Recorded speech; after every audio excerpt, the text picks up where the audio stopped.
साथियों सलाम, नमस्ते, सत श्री अकाल और जय भीम जोहार।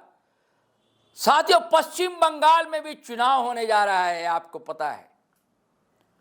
और बम की भी हैं ममता बनर्जी जो मुख्यमंत्री और टीएमसी के सुप्रीमो हैं कि भैया बिहार वाला खेला नहीं होने देंगे यहां बंगाल में, लेकिन खेला तो होगा। और क्या इस खेल में झारखंड की भी कोई भूमिका है दोस्तों?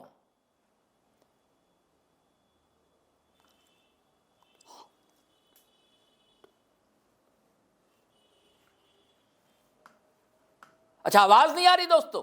अरे मैं क्या बोलूं दोस्तों, बोलती हैं दो नेत्रियां, बोलती हैं, उनको सुनिए। दहाड़ती हैं, गरजती हैं, बमकती हैं। मैं क्या बोलूंगा, अदना सा पत्रकार, कितना बोलूं बार बार कि कंठ से अमृत बरसते हैं, कि जब बातें करती हैं तो फूल झड़ते हैं। कितनी बात बोलूं, लेकिन बंगाल पहुंचना किनका? दो नेत्रियां झारखंड की बंगाल पहुंची हैं, बवाल सा मच गया है दोस्तों। और उनके टारगेट में वही है, आपको पता है। मैं पूरी कहानी आपको बताऊंगा, सिलसिलेवार बताऊंगा। एक तो विधानसभा चुनाव होने हैं वहां पर, और कुर्मियों की आबादी जो है उड़ीसा, बंगाल, झारखंड में भी, और आदिवासियों की भी है। कौन सा वोट बैंक कितना किसके लिए काम करेगा, सवाल इसका है। आज आपको पता है चुनाव में तो सारी रणनीतियां आजमाई जाती हैं। साम दाम दंड भेद के लिए ख्यात है एक पार्टी, राष्ट्रीय पार्टी। सारी गोटियां बिछाई जा चुकी हैं बिसात पर, और ये उसी का क्या सिरा है जो झारखंड से वहां तक पहुंचता है बंगाल।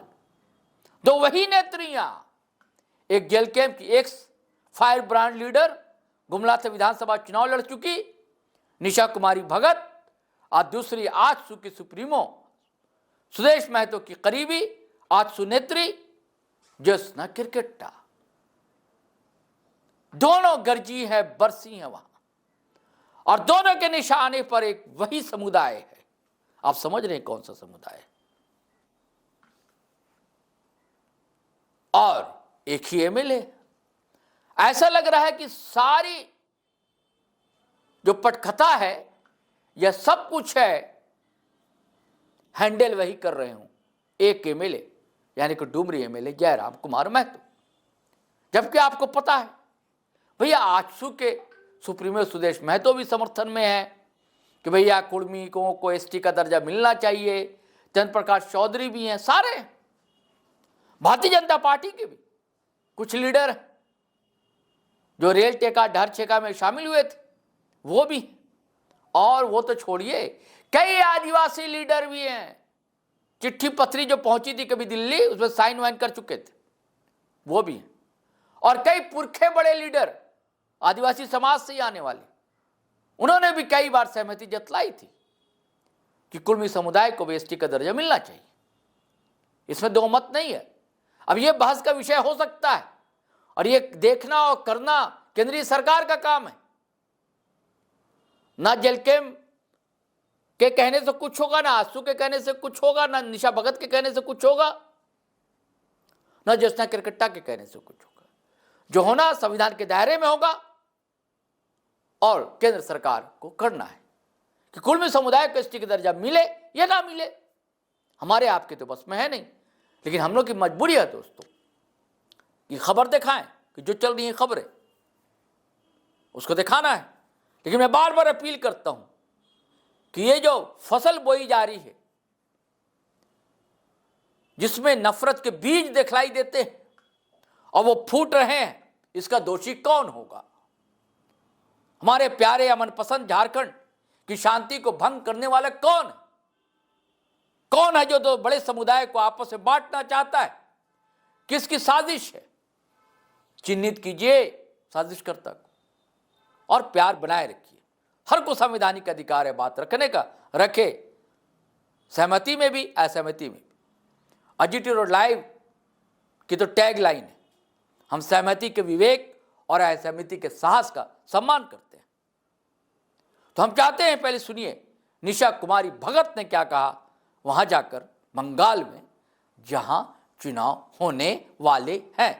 उसके बाद हम ज्योत्सना किरकिट्टा की बोली वाणी से आपको परिचित करवाएंगे। झारखंड और बंगाल में कुर्मी कुर्मी समुदाय के द्वारा आदिवासी सूची में शामिल होने के मांग के विरोध में लगातार आदिवासी समुदाय, चाहे वो झारखंड हो चाहे वो बंगाल की सड़कें हो, आज आदिवासी समुदाय इस देश का मूल मालिक सड़कों पर एक उलगुलान किया हुआ है और इस उलगुलान में एक ही नारा है, आदिवासी अस्मिता से जो खिलवाड़ करेगा उसको आदिवासी जवाब देने का काम करेगा।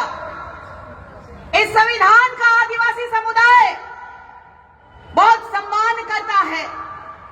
आदिवासी समुदाय ने इस संविधान से परे इस भारत देश में कोई ऐसा कार्य ना किया हो जिससे कि विभिन्न समाज के लोगों के द्वारा उंगली उठाया जाए।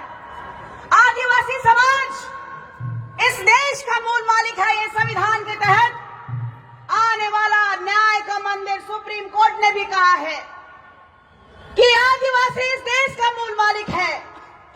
आदिवासी एक ब्रांड है।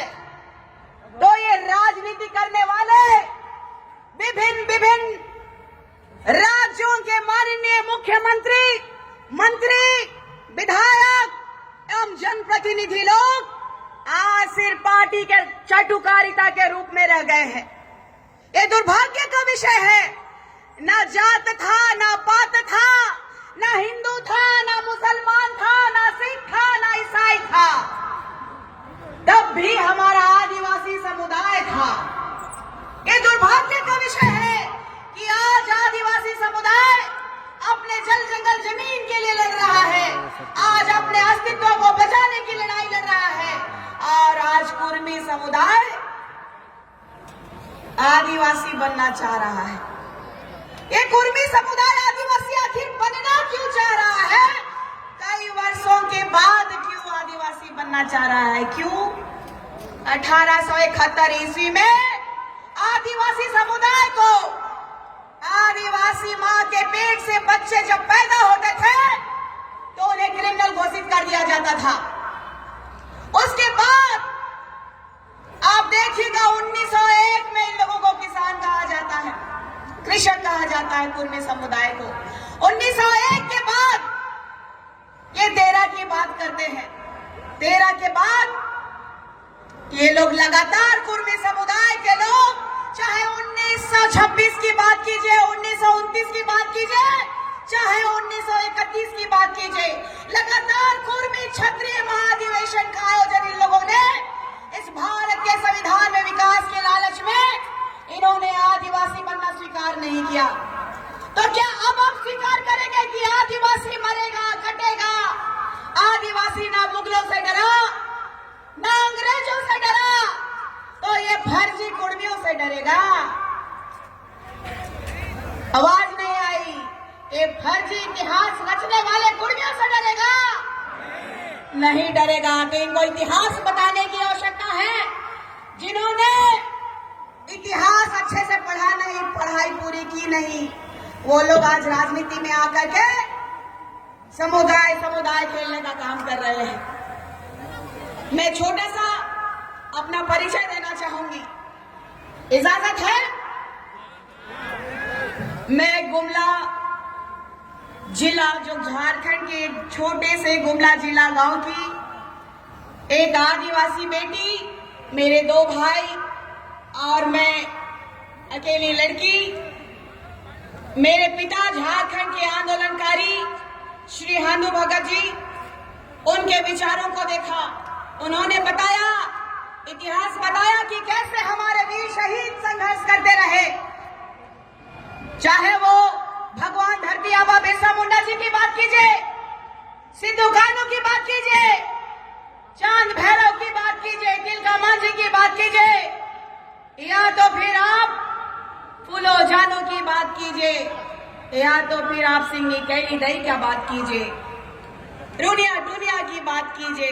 हमारा इतिहास रहा है, हमने कभी किसी के सामने ये नहीं कहा कि हमें ये दे दो, हमें ये दे दो। हम अब लगातार, चाहे भगवान बिरसा मुंडा जी की बात कीजिए, चाहे आज की बात कीजिए, आदिवासी समाज अपने अस्तित्व की लड़ाई लड़ रहा है, अपनी पहचान की लड़ाई लड़ रहा है। 1961 में किसकी सरकार थी इस भारत में कि उन्होंने आदिवासी कॉलम हटा दिया? क्यों हटा दिया गया आदिवासी कॉलम? और आज भी हम लगातार आदिवासी कॉलम के लिए जूझ रहे हैं, लड़ रहे हैं। हिंदू का है, मुसलमान का है, सिख का है, ईसाई का है, लेकिन आदिवासियों का कहां है क्या कॉलम? कहां थे ये कुर्मी समुदाय के लोग? मैं पूछना चाहती हूं, जब जातीय जनगणना हो रहा था, अभी कह रहे हैं ना ये रंगवा सियार, रंगवा बिलार और रंगवा फर्जी टाइगर लोग कह रहे हैं अपने चंद राजनीतिक स्वार्थ चमकाने के लिए कि आदिवासी हम पैदा हुए हैं। तो भाई 1931 के बाद जनगणना हुआ, चाहे 1951 की बात कीजिए, चाहे 1961 की बात कीजिए, चाहे 1971 की बात कीजिए, चाहे 1991 की बात कीजिए, चाहे 2001 की जनगणना की बात कीजिए, तो ये दुर्भाग्य का विषय है कि इनके वीर शहीद, वीर क्रांतिकारी पुरुष कहां थे? इनके वीर क्रांतिकारी पुरुष बड़ा जात कहलाने में बिलीव करते थे और ये कहते थे हम क्षत्रिय का वंशज है, हम लव कुश के वंशज है। तो आज ऐसा क्या हो गया? इन्होंने बहुत प्रयास किया कि आदिवासी सीटों से ये लोग चुनाव जीत सके, आदिवासी सीटों से ये लोग नौकरी ले सके। अखबारों की सुर्खियों में मैंने देखा है, मैंने मीडिया में भी देखा है, ये भारत का संविधान के तहत चौथा स्तंभ में मैंने देखा है कि किस तरह से ये लोग फर्जी सर्टिफिकेट बना करके आदिवासी का हिस्सा खाना चाहते हैं। इन लोगों का रवैया रहा है कि किस तरीके से आदिवासी समुदाय का, जिस तरीके से सादा पट्टा में जमीन का खेल इन लोगों ने किया है, तो मैं इन मामलों को उजागर नहीं कर रही थी। क्यों?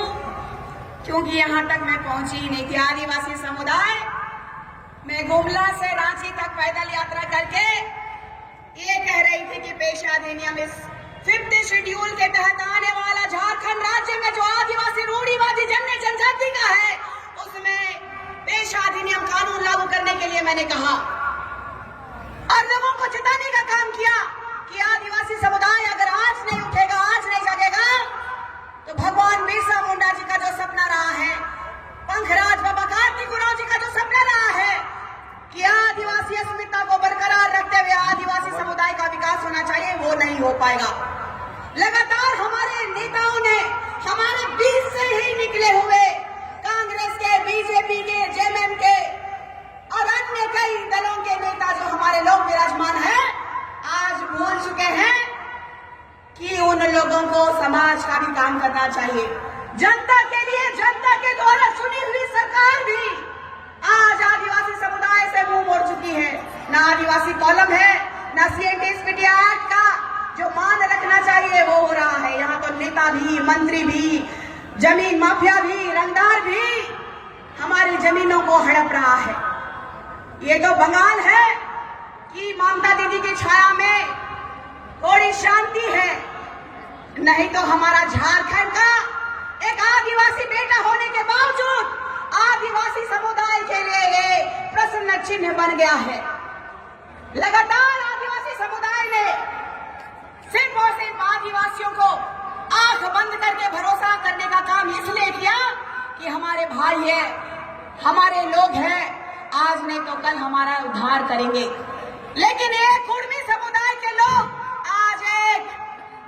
आजसू का बहुत बड़ा लीडर जो झारखंड में है, उन्होंने मुझे कहा, मीडिया के सामने कहा, पहले तो ये आजसू वालों को, ये बीजेपी वालों को, ये जेएमएम वालों को, चाहे अन्य पार्टियों को, जितने भी कुर्मी समुदाय हैं, उनको ये मिर्ची लग रही थी कि निशा निशा भगत पैसा कहां से ला रही है कि इतना घूम रही है और लोगों को जगा रही है। ये कमेटी अगर मदद नहीं करती तो शायद मैं यहां तक नहीं पहुंच पाती। मैं पिछले 5 महीनों से लगातार जो संघर्ष कर रही हूं, ये पूरा हमारा समुदाय ही नहीं, वेस्ट बंगाल ही नहीं, झारखंड ही नहीं, उड़ीसा ही नहीं, राजस्थान ही नहीं, छत्तीसगढ़ ही नहीं, कई एक अन्य राज्यों में भी वो जान रहे हैं कि निशा भगत कई महीनों से जो है लगातार संघर्ष कर रही है। उन्होंने बोला फंडिंग कहां से हो रहा है निशा भगत को। ये आदिवासी लोग तो बेहद गरीब होते हैं। हमारे झारखंड में तो एक कुआं से दलित और आदिवासी को पानी नहीं ले जाने दिया जाता है। आज भी इसका प्रमाण इस सोशल मीडिया में मिलेगा आपको। ये दुख का विषय है, ये आज का विषय नहीं है। जब हम देश की आजादी से पहले जब मुगलों से जूझ रहे थे और देश की आजादी के लिए अंग्रेजों से जब जूझ रहे थे, और उसके बाद आज भी जमीन के लिए, अपने सम्मान के लिए, अपने धर्म के लिए, अपने संस्कृति के लिए लगातार संघर्ष कर रहे हैं।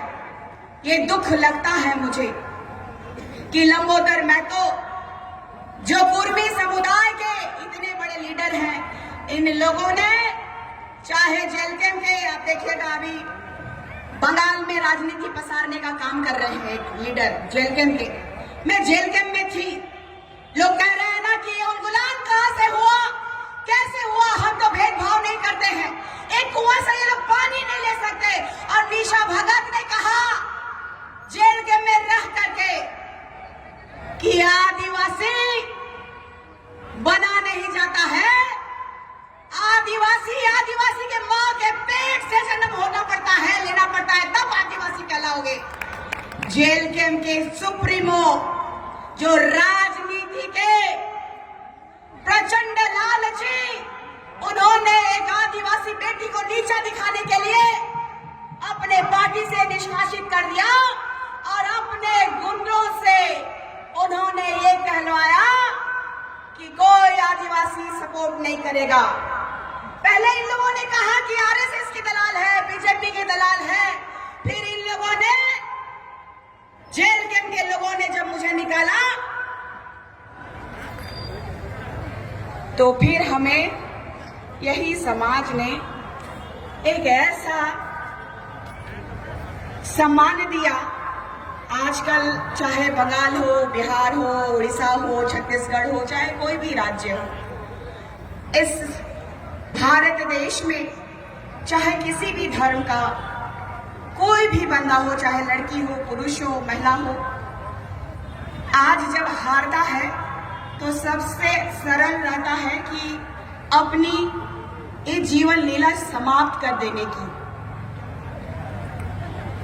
लेकिन यही मेरा समाज और आज यहाँ बैठे, आज झारखंड से आए हुए केंद्रीय सरना समिति के अध्यक्ष मेरे बड़े भाई ने कुर्मी समुदाय के मुंह पे ऐसा तमाचा मारा कि केंद्रीय सरना समिति का महिला मोर्चा का केंद्रीय अध्यक्ष बना दिया इन्होंने।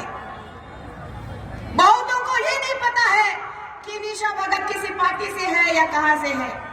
मैंने पार्टियां देख ली। मैं आज नीतीश जी की जो सरकार है बिहार में, उनके पार्टी से केंद्रीय सचिव रही यूथ की। मैं एबीवीपी में सबसे पहले आई थी। कांग्रेस पार्टी में चुनाव लड़ी, 17,800 कुछ वोट लेके आई और प्रदेश की उपाध्यक्ष रही। मैंने पार्टियों को देखा, लेकिन आदिवासी समुदाय के प्रति मैं सेंटिमेंट ढूंढ रही थी। लास्ट जो कांग्रेस में मैं रुकी तो मैंने देखा ये बर्बाद करने वाले तो हमें कांग्रेसी ही हैं। और लंबोदर महतो जी आज कह रहे हैं, जब इन लोगों को कुछ नहीं मिला तो कह रहे हैं कि हेमंत जी पैसा दे रहे हैं। और बोले भी कि ये आदिवासी समुदाय जो बहुत विनम्र स्वभाव के लोग हैं, जो इस देश के क्रांतिकारी हैं, वो निशा भगत को जरा सा भाव नहीं दे रहे हैं। निशा भगत को कौन पूछता है? और आज ये मेरा आदिवासी समुदाय आज बंगाल में जो मुझे प्यार दे रहा है, तो कुर्मियों आंख को खोल करके बढ़िया से देख लो, और सुन रहे हो तो मोतियाबिंद का ऑपरेशन कराओ, और उसके बाद देखो, उसके बाद बोलो तो ये शोभा भी देगा। क्योंकि आदिवासी समुदाय को आपने जाना नहीं अभी तक। सिर्फ और सिर्फ आरक्षण के लालच में आप इस संविधान के तहत गए होते तो रेल टेका नहीं करते। अगर किया आपने तो झारखंड की भूमि को एक तरफ हेमंत सोरेन की सरकार को कुर्मी समुदाय ने ओपन चैलेंज किया, इस राज्य को नेपाल बना देंगे। कहां थे लंबोदर महतो? आज जो है राज्य के माननीय मुख्यमंत्री से ये गुहार लगा रहे हैं कि निशा भगत समुदायों के बीच लड़ाई लगवा रही है। अरे फर्जी कुर्मियों, फर्जीवाड़ा करना बंद करो। ये आदिवासी बेटी इन फर्जियों से और फर्जी कारनामों से नहीं डरती है। ये हमने इतिहास अपने पूर्वजों का पढ़ा है और उन्हीं के मार्गदर्शन में चल रही हूँ। एक तरफ देखिए ना, आपका बंगाल में ममता दीदी को देखिए। अगर कोई कहा होता कि मैं नेपाल बना दूंगा, मणिपुर बना दूंगा, तो शायद ममता दीदी उनको जीने लायक नहीं छोड़ती अपने वेस्ट बंगाल में। लेकिन दुर्भाग्य का विषय है कि एक आदिवासी बेटा आदिवासियों की अस्मिता नहीं बचा पा रहा है झारखंड में। और ये हमारा सिर्फ और सिर्फ झारखंड राज्य की बात नहीं है, हमें पूरे विश्व में एक होना होगा, हमें एकत्रित लड़ना होगा। तो आप लोगों से मैं कहना चाहूंगी कि कुर्मी समुदाय ऐसे झूठ और फरेबी लोग हैं, इन्होंने मुझे मारने की साजिश रची। धरती आबा भगवान बिरसा मुंडा जी की जन्म जयंती के अवसर पर बोकारो में थी, और कुछ लोगों के द्वारा, जो कुर्मी समुदाय के लोगों के द्वारा हमारे लिए पहले से साजिश रच करके चौक में बैठे हुए थे। और एक लड़का आके कहता है, दीदी आगे से मत जाइए, आगे आपके लिए खतरा है। हमारे समुदाय के लोगों ने हमें मोटरसाइकिल में एस्कॉर्ट करते हुए जंगलों के रास्ते से निकाला, लेकिन इनको फिर भी चैन नहीं आया। सोशल मीडिया में फिर भी इन्होंने लिखा कि निशा भगत को खूब मारा गया। औकात है तो छू के दिखा दो, मेरा आदिवासी समुदाय बता देगा कि और एक इतिहास रचने के लिए आदिवासी समुदाय तैयार है। तैयार है कि नहीं है? जय आदिवासी, जय जय आदिवासी। तो कुर्मी समुदाय को मैं इस वेस्ट बंगाल की पावन धरती से यही कहना चाहती हूं कि आप जोर जितना भी लगा लो, आदिवासी अस्मिता को जरा सा नहीं ला सकते हो। और मैंने ये कहा भी था और आज यहां भी कहूंगी, आपको लगता है कि विवादित है तो मैं ये भी पूछना चाहती हूं कि अगर मैं कह रही हूं कि आदिवासी अस्मिता पे सवाल उठाओगे, खिलवाड़ करोगे, आदिवासी हक लेना चाहोगे, तो मैंने कहा दौड़ा दौड़ा के मारूंगी। तो मैं आज एक बात कहना चाहती कुर्मी समुदाय के लिए कि इन जेल कैंप से निकालने के बाद इन 2 महीनों में हजारों ऐसे मैसेजेस हैं, हजारों ऐसे मैसेज हैं जो कि मैं मुंह से बयान नहीं कर सकती हूं।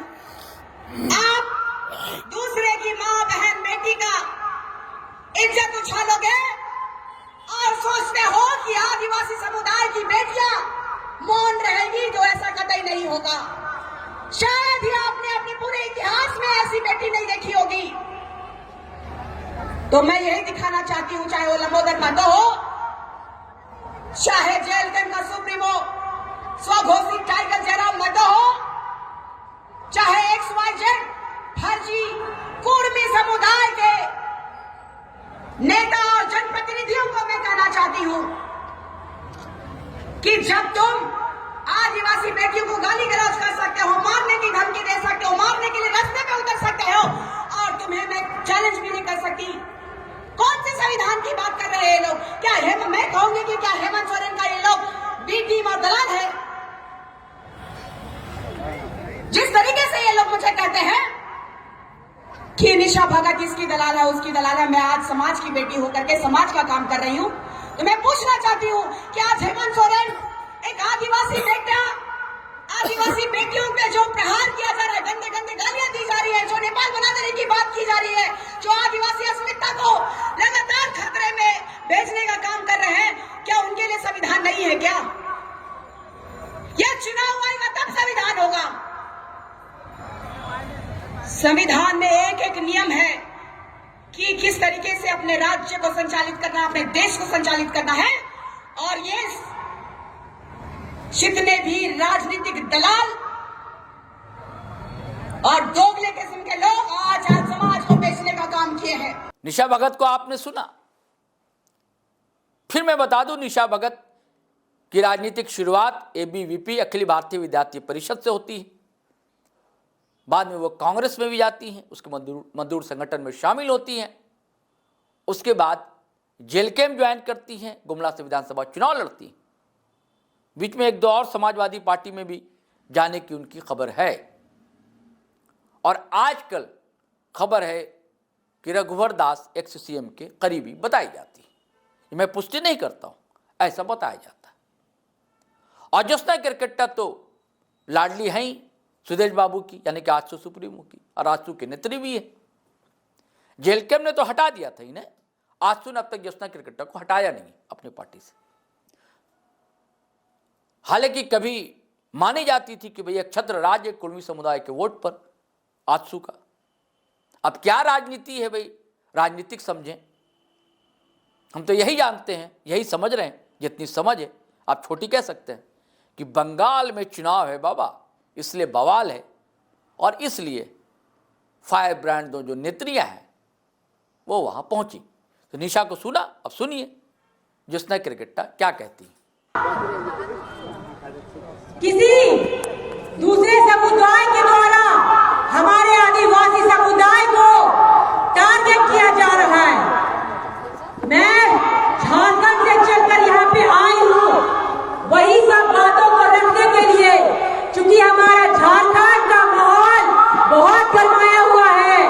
क्यों गरमाया हुआ है? क्योंकि हमारा ये झारखंड का जो कुर्मी भाई है वो रेत टेका और डहर छेका करके पूरा झारखंड में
लेकिन इनको पता नहीं था कि आदिवासी शांत है तो उसको छेड़ो मत, और जब छेड़ोगे तो आदिवासी कहाँ कहाँ नहीं छेड़ के छोड़ेगा उसका अंदाजा ये कुर्मिया लोग लगा भी नहीं पाए।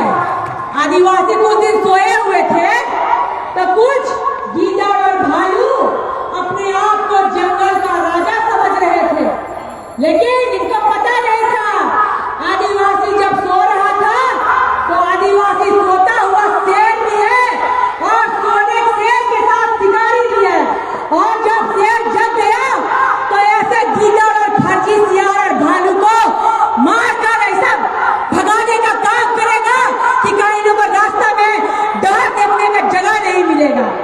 आज ये इतिहास चोर फर्जी टाइगर झारखंड में आग लगाने का काम किए हैं। ये लोग इतने इतिहास चोर हैं, ये लोग इतने फर्जी इतिहासकार हैं कि हमारे रघुनाथ सिंह भूमिज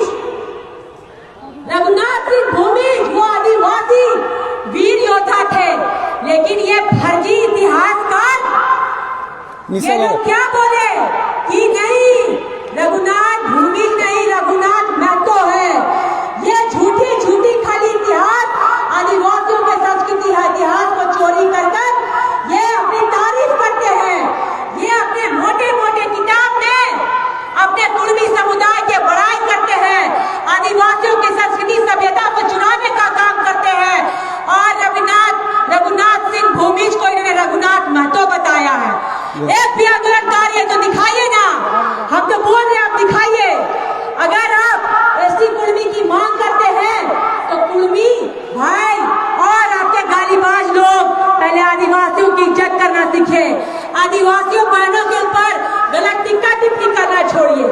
आज ये कुर्मियों की नजर हमारे आदिवासियों का जल जंगल जमीन संपदा और उनको कैसे लूट के खाया जाए, कैसे मुख्यमंत्री बना जाए, उस पे इन लोगों का ध्यान है। क्या इन लोगों को बताइए जंगल जमीन किसका है? आदिवासियों का है। जंगल जमीन किसका है? बताइए ये लोगों को। आदिवासियों का है। जंगल जमीन किसका है? आदिवासियों का है। जंगल जमीन किसका है? आदिवासियों का। आदिवासी किसी से डरता है क्या? नहीं। आदिवासी किसी से डरेगा क्या? नहीं। आदिवासी कभी नहीं डरा किसी से। हमारे पूर्वज ने अंग्रेजों और मुगलों को लड़ भगाने का काम किया है भारत से, तो ये कौन बहरूपिया और रंगवा सियार आ गए जो आज आदिवासियों को धमकाने की बात कर रहे हैं। और इनके एक फर्जी नेता रंगवा सियार गालीबाज विधायक हमारे झारखंड में बोलते हैं कि हम राण सभ्यता से हैं, हम राण संस्कृति से हैं, तो उस पे फर्जी को बोलना चाहूंगी कि तुम कहते हो कि तुम आए हो राण से, अरे कि तुम कहते हो कि तुम आए हो राण से, लेकिन तुम्हें आदिवासी बनने नहीं देंगे। ये आवाज आई है पूरे बांकुड़ा बंगाल से। जय आदिवासी, जय आदिवासी, जय आदिवासी, जय आदिवासी। आज ये इनकी जो गलत मांग थी, उनको जब हमारे आदिवासी भाई और बहन झारखंड से जब इनके आंदोलन का विरोध किए तो ये हमारे आदिवासी बहन बेटियों को गाली देने लगे, लेकिन आदिवासी बहन बेटी और उसका एक एक बच्चा डरने वाला नहीं है। और आदिवासी बेटी आज ये लोग आदिवासी को कमजोर समझते हैं, नीचा जात मानते हैं, तुच्छ मानते हैं। जब 1931 के जातिगत जनगणना में ये लोग बोलते कि हम लोग एसटी में थे, हम लोग नहीं बोले, ये लोग बोले कि हम लोग एसटी में थे। उस समय जाति जनगणना भी नहीं हुआ उसके बाद, लेकिन ये अपना बताते हैं कि हमारा आबादी 27% है। ये उड़ीसा, बंगाल और झारखंड को मिला के बताते हैं कि कुर्मी लोग का जो कुर्मियों का जो मांग है और जो इनके समुदाय है, इनकी आबादी 27% है। ये झूठा फर्जी अपना ये भीड़ बताते हैं और भीड़ दिखाकर ये रेट लगा करके सरकार का ऊपर दबाव बनाते हैं और एसटी का मांग करते हैं कि हमें कुर्मियों को एसटी सूची में शामिल करो। क्या रेट लगा कर रहे? इतना हिम्मत था तो जाके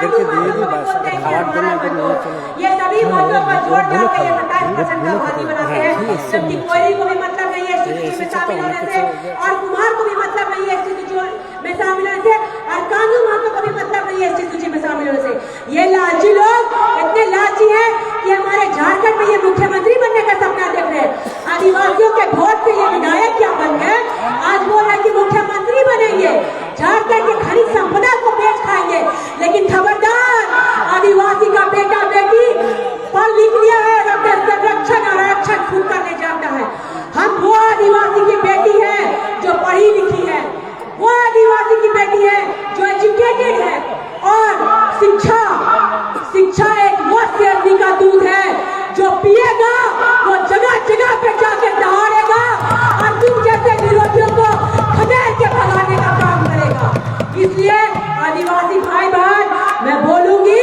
कि आदिवासी भाइयों को अगर लड़ना है तो पढ़ना भी बहुत जरूरी है शिक्षा का विकास होना चाहिए आदिवासियों में शिक्षा ही वह दूध है जिसको हम पिएंगे तभी हम लड़ पाएंगे बोल पाएंगे बोकारो में मैंने एक बाइट किया था यही आंदोलन में बोला था कि गालीबाज लोग अगर एक माँ का दूध पिया है तो आओ सामने बोकारो में और बात करो हमसे लेकिन इनकी कुर्मी समुदाय की कुछ दीदी गालीबाज दीदी लोग हमको ट्रोल करने लगी कि क्या जोतना क्रिकेट का तुम सुअर का दूध पियो क्या हाँ माँ का दूध नहीं पियो ऐसे ऐसे बोल के लोग ट्रोल किया लेकिन हम गालीबाज लोग के बारे में बोले थे तो ये दीदी लोग को नहीं दिखा कि ज्योत्सना गालीबाज लोग के बारे में बोली है इसलिए मैं आज वही दूध का उदाहरण लेकर फिर दोबारा बोली हूँ कि शिक्षा वो शेरनी का दूध है जो पिएगा वही दहाड़ेगा और इन कुर्मियों को जो गलत मांगे गालीबाजों को खदेड़ के भगाने का काम करेगा चूंकि हम लोग रांची से चल कर आए हैं और वक्ताओं की भी संख्या काफी है और बोलने के लिए सबको मौका दिया जाना चाहिए और मैं बहुत बहुत धन्यवाद दूंगी बांकुड़ा के सभी भूमि भाइयों को सभी संथाल भाइयों को सभी कोड़ा मोदी भाइयों को सभी बेदिया भाइयों को कि आदिवासी का 33 समुदाय का जनजाति को सबको एक साथ मिल के चलना है चाहे वो उड़ीसा का बना चाहे उड़ीसा का आदिवासी हो चाहे वो बंगाल का आदिवासी हो चाहे वो झारखंड का आदिवासी हो जहाँ जहाँ ये पूरी लोग गलत मांग करेगा वहाँ वहाँ लोग मांग का विरोध करना है और खदेड़ के भगाने का काम करना है चलिए साथियों आपने दोनों को सुना बातें तो होती रहेंगी मैं हमेशा कहता हूं कि बात समझनी है तो सुननी तो पड़ेगी और आपने सुनी इसका शुक्रिया और आपने हमारे चैनल सब्सक्राइब किया इसका भी आभार दिल से और शेयर तो आप करते हैं बड़ा मोहब्बत करते हैं हम लोगों से जिटो लाइव से बड़ा प्यार है आपका शुक्रगुजार हैं हम आभारी हैं हम आपके तो हमेशा की तरह वीडियो शेयर कीजिए लाइक कीजिए कमेंट कीजिए आज्ञा दीजिए इजाज़त दीजिए जय हिंद जय भारत।